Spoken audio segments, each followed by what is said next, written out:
I It, got the mail today and got that book you sent for Tom. I got the songbook sent to you, Mary. Huh? I sent you a songbook. It is January 28th, 2014. And we're doing Bible study Tuesday night, and we're doing Esther 9 and 10 and the introduction to the book of Malachi.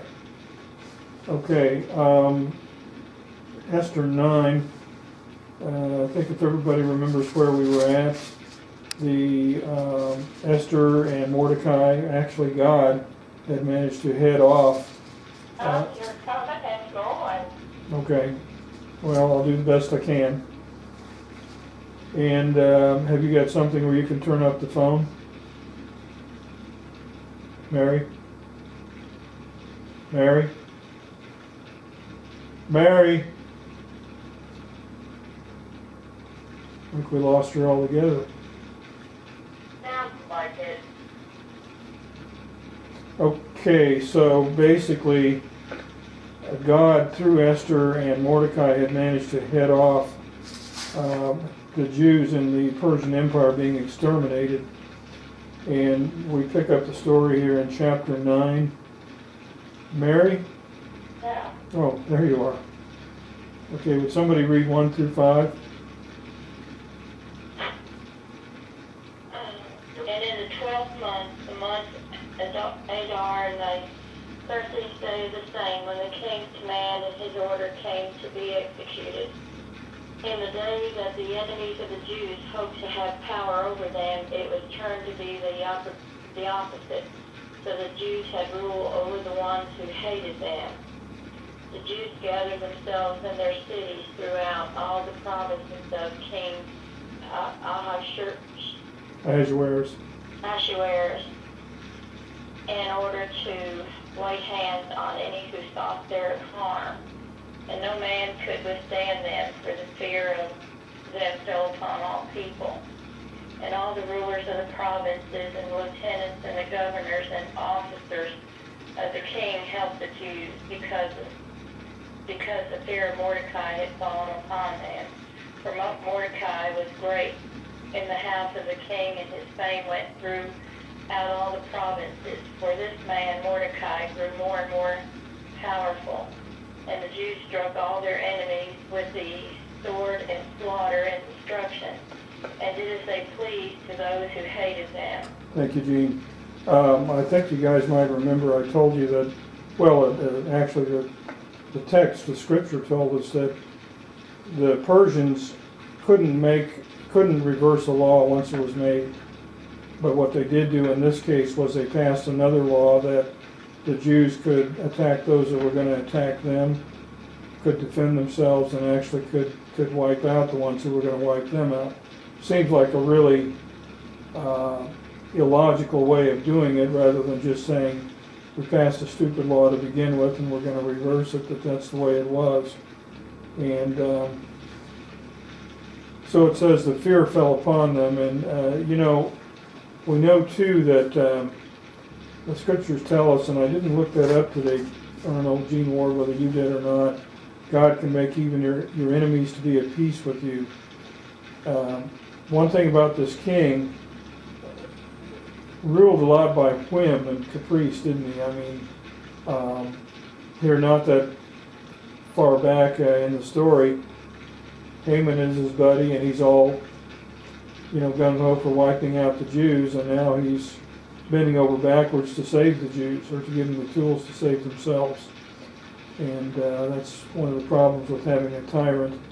We're not going to go back to Proverbs 21:1, where it talks about God can turn the heart of the king just like he can turn a river. We went back there several times before. That's a good memory verse, by the way. And Mordecai, as if you remember in the previous study, Haman had been hanged on the gallows that he intended to hang Mordecai on. And then Mordecai had basically taken over his position, which we're going to be told a little later was number 2 man in the kingdom, right under the king. So at this point, if Haman had had his way, Mordecai would be history, he'd be dead. Somebody want to read 6 through 12, please?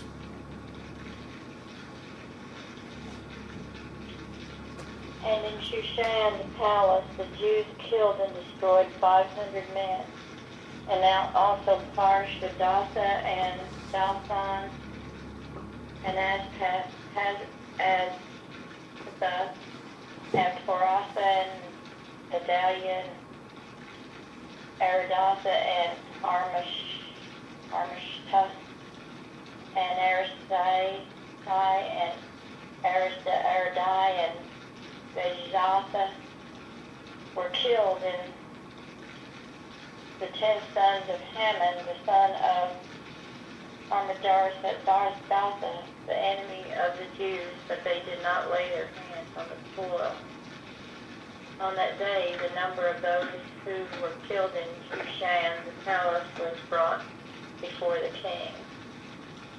And the king said to Esther, the queen, the Jews have killed and destroyed 500 men in Shushan, the palace, and the 10 sons of Haman. What have they done? What have they done in the rest of the king's provinces? And what is your petition that it may be granted you? Or what further request do you have? And it shall be done. Thank you, Jean. And I think we can clearly see the hand of God in all of this. Okay, now why would they wipe out the sons of Haman? Because Haman tried to wipe out all the Jews. Mm-hmm. And you'd wind up with a blood feud, wouldn't you? You'd have the... Go ahead. You'd wind up with them trying to avenge their father, and kind of like the Hatfields and McCoys, maybe. Yeah. Mm-hmm. And now it says there in verse 10, they didn't lay a hand on the plunder.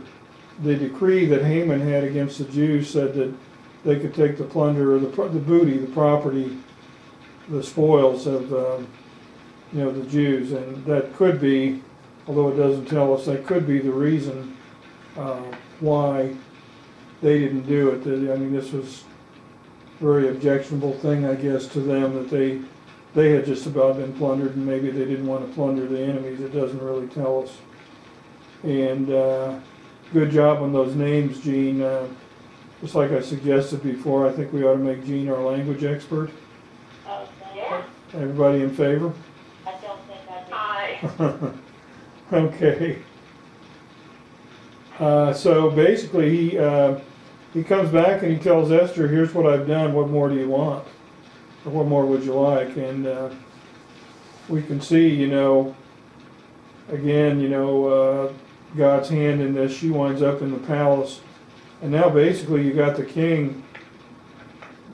We said before, when the king would say, I'll give you whatever you want, up to half of my kingdom, we knew that they didn't mean that, but boy, he's bending over backwards, isn't he? I mean, you want anybody else bumped off, Queen Esther? I'm going to see to it. And actually, there's more to come here. Any comments or any questions or anything? Pretty miraculous, isn't it? How about 13 through 17, please? And Esther said, if it pleases the king, let it be granted to the Jews in Shushan to do tomorrow also according to this day's decree, and let Haman's 10 sons be hanged on the gallows. And the king commanded it to be done, and the order was given at Shushan, and they hanged Haman's 10 sons. For the Jews in Shushan gathered themselves on the 14th day also of the month Adar, and killed 300 men at Shushan. But they did not lay their hands on the spoil. But the rest of the Jews in the king's provinces gathered themselves and stood for their lives, and had rest from their enemies, and killed 75,000 enemies, 75,000 of their foes. But they did not lay their hands on the spoil. And on the 13th day of the month Adar, and on the 14th day of the same, they rested and made it a day of feasting and gladness. Thank you, Nancy. Thank you, Nancy. 75,000. And by the way, it says they hanged the sons of Haman. Okay, the commentary says we just read that they had been killed. Gene Fincher read that. The commentary says they put the bodies up there as kind of a threat. So they were already dead, and then they put the bodies up there, let them just hang there apparently, and it's kind of a warning, I guess I should say. Somebody want to read 18 to 22, please? But the Jews at Shushan gathered on the 13th day, and on the 14th, and on the 15th day of the same month they rested and made it a day of feasting and gladness.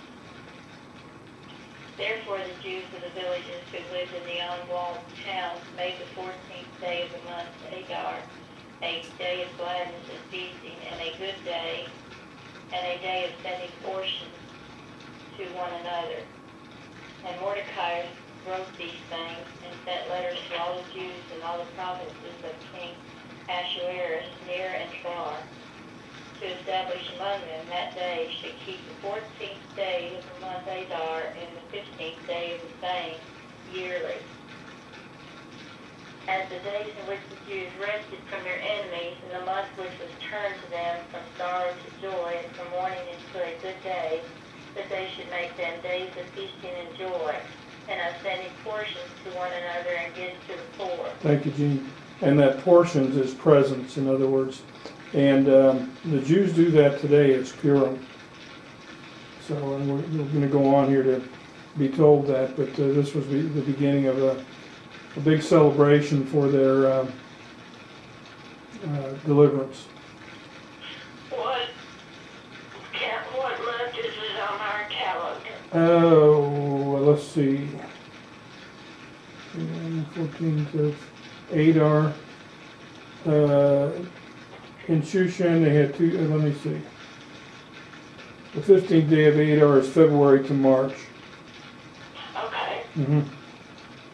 And we have a synagogue here in Topeka. We have one synagogue. I might check with them and see whether they do Purim. I'm sure they do.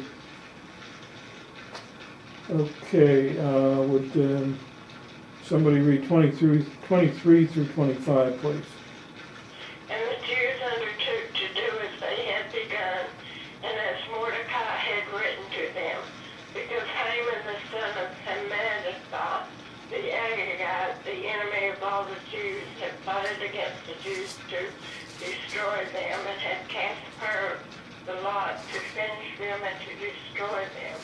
But when Esther came before the king, he commanded by letters that his wicked plot which he had devised against the Jews should return upon his own head, and that he and his son should be hanged on the gallows. Thank you, Nancy. And I think you guys remember that I mentioned when, for example, your clothing is on the floor, you pick it up, and you've hung it up, or you've hung it. When you hang a person, it's actually a different word. People died on the gallows. They weren't hung. They were hanged. And I was telling Gene today. My undergraduate degree is in journalism. I remember that's something they taught us. Was that I think that was in the the 70s when I was in journalism school at KU, and I think that we still had the death penalty. Well, it hadn't been that long since we had the death penalty. And here in Kansas, it was the gallows. You did hang people. So basically, these few verses here, we just had a rehash of what had already happened. Now remember that they cast pure, and that was like casting lots to, you remember that from the last time? They did it to determine what day they were going to wipe out the Jews. So that's very odd, very strange here that they named their holiday after the day they were going to be, wiped out, and then they name it after the technique that was used to determine the days they were going to be wiped out on, which was casting pure, which was a pagan thing, by the way. Not a very good way to decide, your future on anything. Would somebody read 26 through 28, please? days Purim after the name of Purim. Therefore, for all the words of this letter, and which they had seen concerning this matter, and which had happened to them, the Jews ordained and took upon themselves and upon their seed and upon all such as joined themselves to them, so as it should not fail, that they would keep these 2 days according to their writing and according to their appointed time every year. And that these days should be remembered and kept throughout every generation, every family, every province, and every city. And these days of Purim should not fail from among the Jews, nor the memorial of them perish from their seed. Thank you, Gene. Now, is there anything wrong with keeping the Feast of Purim? No. And I remember when this was discussed before in the church. Let's go over to the book of John, chapter 10.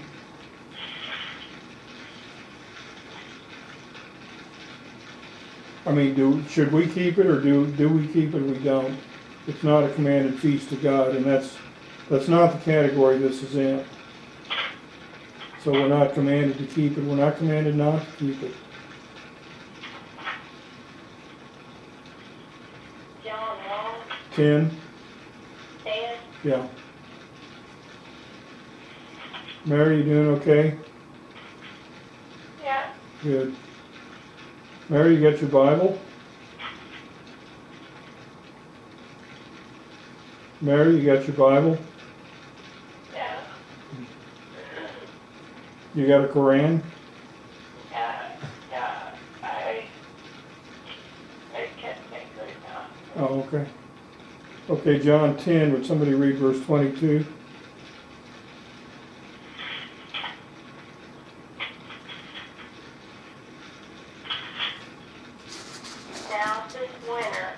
Now it was winter, and the feast of dedication was taking place at Jerusalem. John had it there. Pardon me? It's just verse 20, just that's it, verse 22? Must be 23 too. Okay. And Jesus is walking in the temple to Solomon's porch. Okay. Jesus encircled him and said to him, how long are you going to hold us in suspense? If you are the Christ, tell us plainly. Okay, thank you, Gene. Feast of Dedication, anybody know what that is? That's Hanukkah. Oh, Everybody heard of Hanukkah? yeah. Yeah. So here's Christ, and he's at a Hanukkah celebration. Now they tell me today that Hanukkah is getting to where it replaces Christmas, or competes with Christmas, I guess I should say. If that's true, then it's not a good thing. But back then, it was like a national holiday, kind of like the 4th of July. So Purim is kind of in that same category. Is there anything wrong with Purim? No. Are we condemned if we would say go have some Jewish friends and keep it? No, that's fine. Hanukkah, I'd be a little leery if it's in fact turned into a replacement or a competition with Christmas. I'd be a little leery about keeping it, but back then, Christ was there. He was at the Feast of Dedication. Is it okay for us to keep 4th of July? There's some of them we got to watch out for. St. Patrick's Day is pagan.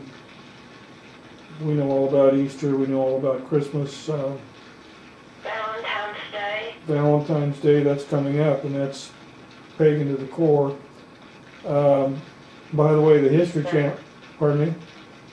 St. Patrick's Day. Yeah. And History Channel had a history on it of Valentine's Day, and when they would lubricalia, when they would draw out the Valentines and be my Valentine, the next thing they do is go and have sex with that person.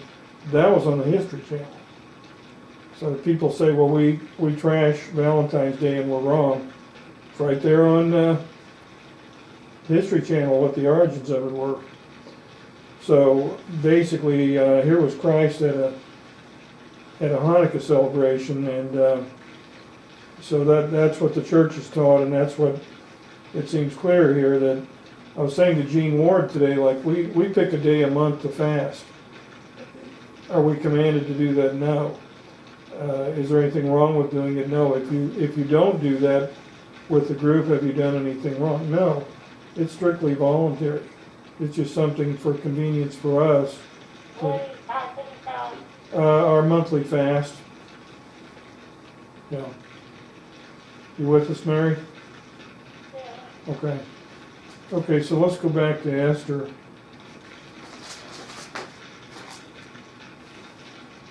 I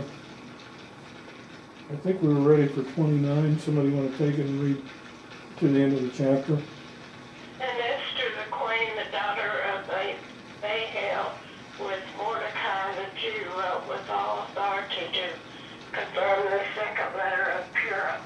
And he sent the letters to all the Jews to the 127 provinces of the kingdom of Ahasuerus with words of peace and truth, in order to confirm these days of Purim and their set times, according as Mordecai the Jew and Esther the queen had ordered them, and as they had decreed for themselves and for their seed in the matters of the fastings and of their cry. And the order of Esther confirmed these matters of Purim, and it was written in the book. Thank you, Nancy. By the way, our synagogue here in town, I think it's in April, they have a Blintz breakfast. No, Blintz brunch. And you go over there and you can either order, they have Hebrew dishes that are, you pay by the serving, or you can, I think it's $9 the last time I went, you can have all you want to eat. And then they get up on the stage and they do these Israeli dances, and they'll be dressed in, you know, some Israeli garb, and they'll also have, I guess it's like, not a garage sale, where they have all kinds of stuff out there to buy to raise money for their synagogue. It'd actually be interesting to see it. They're quite interesting, and you know, they're very hospitable. I remember I walked up to the cashier, and he said, "Can I help you?" And I said, "Well, I want to pig out." And I said, "I'll take the $9 ticket." He got a funny look on his face, and as I walked away, I thought, I said pig out to a Jew. And then later on, I was in the bathroom, and this one Jew was in there. He said hello. I said hi. He said, "Are you having a good time?" I said, "Yeah, thank you, except I kind of stuck my foot in my mouth." I told him what I said, and he just laughed. He said, "Don't worry about it." So, but yeah, they're very hospitable, and of course, I wonder how many of them are really from the tribe of Judah. I wonder how many have really lost their identity, don't know who they are, but very interesting and very hospitable folks. Chapter 10, we'll wrap it up. If somebody, a very short chapter, somebody want to read it? I've got one more little chapter. You were hoping. And King Ahasuerus laid a tax on the land and on the isles of the sea, and all the acts of his power and his might, and the declaration of the greatness of Mordecai, with which the king made him great. Are they not written in the book of the Chronicles of the king of Media and Persia? For Mordecai the Jew was second to King Ahasuerus, and great among the Jews, and pleasing to the multitude of his brethren, seeking the welfare of his people, and speaking peace to all his seed. Thank you, Jean. And commentary makes the point. Remember Joseph in Egypt? And the Pharaoh said, the only person more powerful in Egypt than you is me. So Joseph was number 2. Daniel was way up high there. Nehemiah was a cupbearer, so he had access to the king of Persia. You just never know where you're going to wind up if you're in God's service. If you're, called by God. Or as the Navy say, join the Navy and see the world. You become a Christian, you have no idea where God can take you and into what situations and circumstances. And that will wrap it up. Any comments or concerns or anything? What do you I think? have a question. Yes. Why do they call Hanukkah the Feast of Dedication? We actually went over this, not everybody was with us at the time. We were I talking, must have been. well, we're, in Daniel, Daniel had a hit, pardon me? It's in Daniel? Well, hold on. In Daniel, we went over one chapter, and if you remember that marathon chapter we had in Daniel 11, Yeah. where it went through all the, I mean, we went through a long history. We were into Cleopatra, we were into just all kinds of people here. And then they got to, was that in 11 where we talked about the Maccabees? Yes, I think it was. Okay. And what had happened was Antiochus Epiphanes had come in. You guys know that story, you know the reference to it, where he had defiled the temple, and he had set up a standard of Jupiter, and he was requiring the Jews to bow down to it. And he actually went in and he killed a pig, and then he splattered the blood of the pig. He defiled, the temple by splattering that all over the Holy of Holies. Well, finally, and there's reference to this that we read in Daniel that we're not absolutely sure that's what it means, but if you remember, we went over that, and some of the commentary and the ABC classes with United seem to indicate, that the Maccabees had risen up in revolt. Now, we've got that in the secular history, but also, I think we talked at the time about 1st and 2nd Maccabees, which are not canon of the Bible. They are what they call the Apocrypha. And what that means is they're not inspired, but they are considered good history.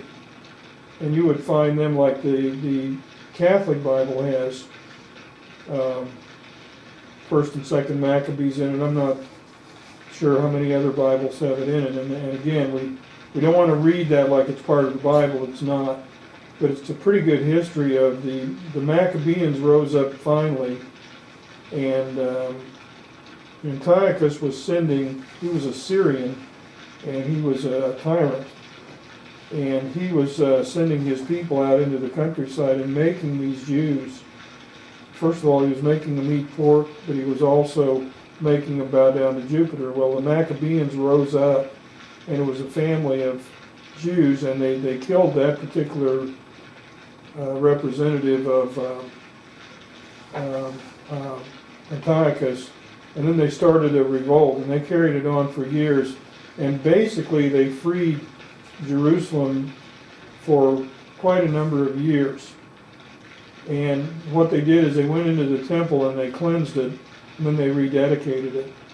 And that was when they were going to, in their dedication, they had enough oil for one day to light the menorah, and somehow miraculously it burned for 8 days. At least that's the story.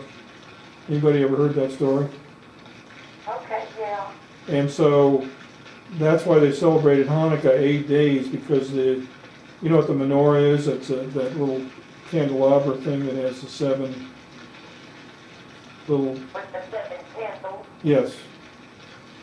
And so that's what Hanukkah is. Now, again, does that mean that's something we should keep? Well, it doesn't hurt, because it's thanking God and dedicating the time to God. But we're not Jewish, and we don't have to do that sort of thing. So yeah, dedication. It was dedication of the temple, actually rededication of the temple. And when he brought the swine's blood in there and all over the Holy of Holies, I mean, really in your face, you know what I mean? Yeah. And they couldn't go in and, do their, sacrifices and so forth. Now, the sad thing is that family that kind of spearheaded this revolt, it was a guerrilla war against them for a while, against Antiochus's men. Several of them were killed, and then later on, of course, Judah was occupied by the Romans. They could never manage for very long not to be under some kind of occupation, until, of course, their country, kind of disappeared up until, what was it, 1948. Anyways, does that answer the question? Yes, that answers my question, thank you. Yeah, anybody else? Well, Ellen. we're going to go over to Malachi, or as Nancy and I call it, Malachi. And I will probably just do the introduction tonight. Malachi is the last book in the Old Testament, the last revelation from God. And after Malachi, there were 400 years with no revelation from God, and with everybody expecting a Messiah. And Gene and I we did our preparation today. I was pointing out that in our American history, if you think of 400 years, that would be like the early 1600s. And I think the Pilgrims came in 1620. So 400 years ago would have been 1614. I don't even know the Spaniards were in this hemisphere, but I don't think the English, the French, the Dutch I know came in one time. I don't think anybody else was here. So to kind of get an idea of 400 years, comparing it to our history, that would have been pre-Pilgrim and pre-Jamestown, and long period of time. And everybody knows what happens at the end of that 400 years, don't they? John the Baptist shows up, and then, that starts a new era. Right. Guess you could call it an era. In Malachi, we've got the people backsliding. Surprise, surprise. We're same thing all over again, same old story. We have a disappointed people and apathetic people. God's disappointed in them. And basically, like I said, God had no more revelation for the people of Judah, the people of any Israelites anywhere, after Malachi for 400 years. Nothing. Now I'm in the commentary here. Some of this I'm going to read portions of. Nothing is known of the prophet Malachi apart from this book. We're not even sure Malachi was the name of the prophet. The word means my messenger. It is possible the first verse should be translated, the burden of the word of the Lord to Israel by my messenger. One of you guys who has Fred's Bible, go to Malachi and read that first couple of verses, would you? Well, let's see, Fred didn't do Malachi. What was the name of the man who did the Old Testament? I don't know. I thought Fred did this whole Bible. No, Fred didn't do Hebrew, he did Greek. If you look through, okay. yeah. Gene Fincher, do you know? Further forth is by Malachi. I have loved you, says the Lord, that you say, in what way do you love us? Okay, so apparently he's saying Malachi was a person. You see what I'm saying? The word means my messenger. That's what Malachi means.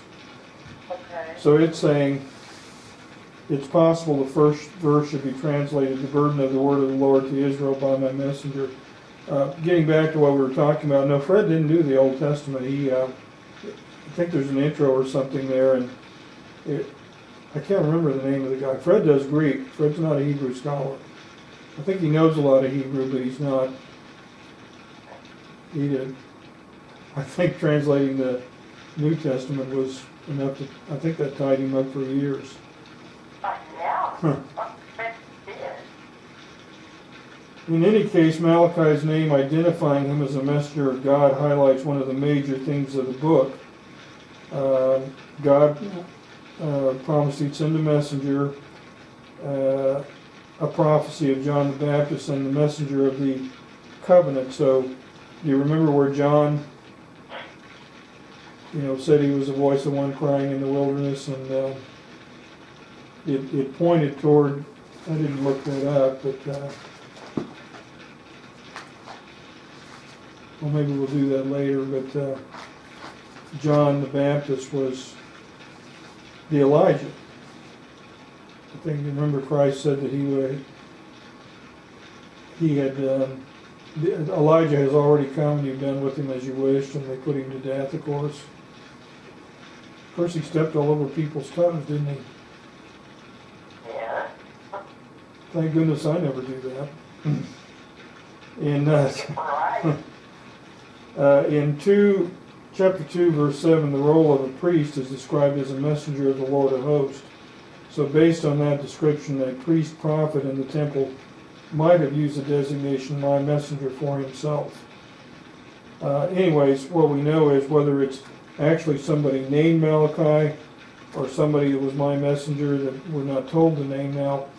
David Antion with the with the ABC classes, the Ambassador Bible Center, he says no other book was written anonymously without a name being given, but Gene and I were talking today, and Hebrews isn't definitely identified as being written by Paul. A lot of people assume that it is, but we're not told positively that Paul wrote Hebrews, so there is one other book where there's a question mark of who wrote it. Now, it isn't really important because, true, we don't know anything about Malachi. We're not told anything about him, if he was a person or if this was just a designation as another messenger. We know God can get his word out. He said he could raise up the rocks to send out his message, so it doesn't matter. It's not the message. It's not the messenger, it's the message. The dates, wide agreement exists the book of Malachi was written during the last half of the 5th century BC. Some even pinpoint the date between 420 and 415 BC. Now, David Antion in that class that I listened to there, online, he says that Malachi and Nehemiah would have known each other. I don't see anything in here that says that, frankly, and Gene and I looked that up today, and it says here that Malachi began his ministry in 420 BC. Did I say Nehemiah? I did say Nehemiah earlier, didn't I? Malachi and Nehemiah. David Antion says they knew each other. Now it does say here there are numerous ties in the book to the concerns of Nehemiah. Remember, he was a governor of Judah around 440 BC. Don't know how long that lasted. The concerns include the marriages with foreign women, pagan women, not paying the tithes, neglecting the Sabbath, a corrupt priesthood, and injustice. And again, like I say, this is same old all over again. Right up to the time when they go into captivity under the Romans. Historical setting, they had the turmoil of the wars of the Assyrians, Babylonians, the Medes, and the Persians. And under the Persians, a period of comparative peace. The Persians, all they would do is come in and collect the taxes. And as you can probably tell, they left not just the Israelites, most of their occupied people, they left them alone. They let them keep their own religion. They came in and taxed them. When Rome came in, Rome taxed them. We run across that a lot in the Gospels, of all the complaining about the taxes. But the Romans let most of their occupied people keep their religions, and most important thing they wanted to exploit them and get their money. So this is, again, very negative toward people's attitude. And I was trying to remember today the technique that they use here in Malachi. God questions the people, and then God answers for them. And I can't remember what that's called. It seems like it's a two-way conversation. It isn't. It's kind of like a mother saying to her little boy, well, have you been good? No, you really haven't, have you? Like she's answering for him. I'll show you what we mean. I think we can do a chapter, or is everybody wanting to stop at this point. You want to do a chapter? Anybody out there? We're here. Okay. How about somebody read 1 through 5? Oh, sorry. The burden of the word, you're talking about Malachi? Yeah. The burden of the word of the Lord to Israel by Malachi. I have loved you, says the Lord, but you say, in what way do you love us? Was not Esau Jacob's brother, says the Lord, yet I have loved Jacob. Yet I love Jacob. And I hated Esau and made his mountains a desolation and his inheritance to be for the jackals of the wilderness. As Edom says, we are beaten down, but we will return and build the waste places. Thus says the Lord of hosts. They shall build, but I will throw down, and they shall be called the border of wickedness, and the people with one whom the Lord is indignant forever. And your eyes shall see, and you shall say, the Lord will be magnified beyond the border of Israel. Now, thank you, Gene. What they always used to say in the Worldwide, and he's quoting there in verse 2, Jacob I have loved, but Esau I have hated, and that is from I'm showing Deuteronomy 4:37. But one thing they always made the point of in church is it's not a real good translation. Jacob I have loved, Esau I have loved less. In other words, Esau took, if you remember, he took the predominance. It didn't mean God hated Esau. It meant that, if you remember, Jacob actually came out of the womb last, and yet he took the precedence over Esau. Does everybody know who the modern descendants of Esau are? Iraq and Iran. Yeah, Arabs. And basically they're a wild, that's what he means here, laid waste his mountains and his heritage for the jackals of the wilderness. That was one of the prophecies, that Esau would be a nomadic kind of wild type people, which the Arabs have certainly become. Now Edom today is part of Turkey. It was a nation descended, Edom there in verse 4. They're descended from Esau, and they shared Esau's unbelief and self-confidence. They said, we're impoverished, but we're going to build. In other words, we're tough, we're strong, we can. I hear that a lot too in this country with the natural disasters. Well, we got wiped out, but we're going to rebuild. I don't think they're getting the lesson. You got wiped out for a reason. You turned your back on God.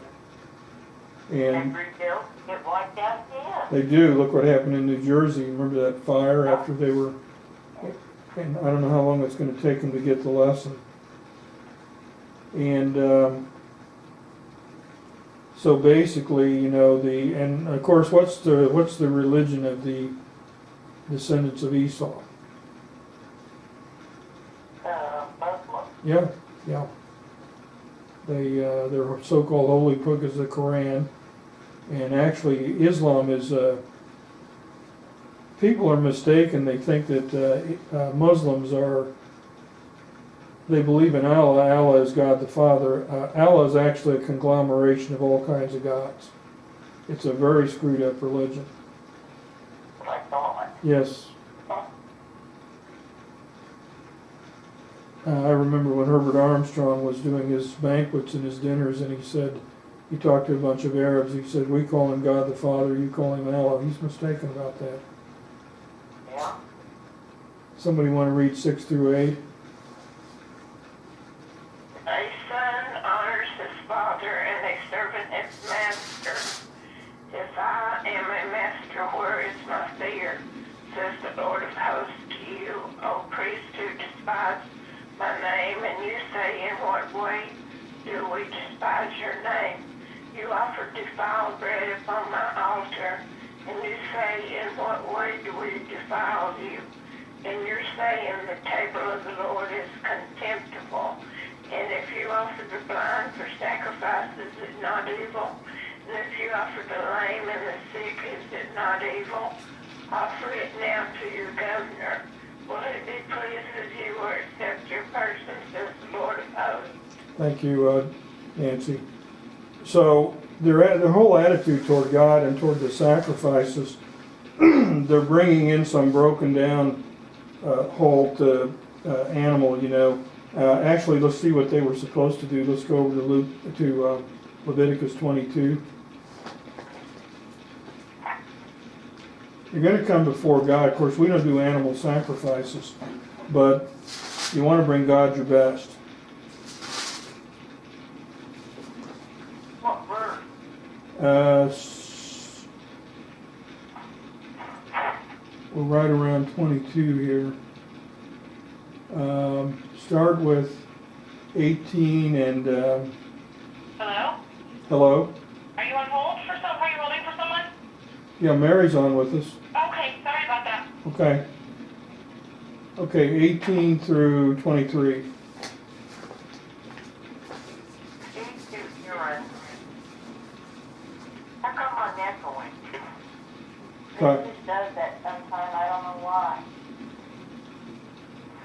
Speak to Aaron and to his sons and to all the children of Israel, and say to them, any man of the house of Israel or of the strangers in Israel who offers his sacrifices for his vows, for all his free will offerings which they will offer to the Lord for a burnt offering, you shall offer at your own will a male without blemish of the cattle, of the sheep, or of the goats. You shall not offer that which has a blemish, for it shall not be acceptable for you. And when a man offers a sacrifice of peace offerings to the Lord to carry out his vow, or a freewill offering in cattle or sheep, it shall be perfect to be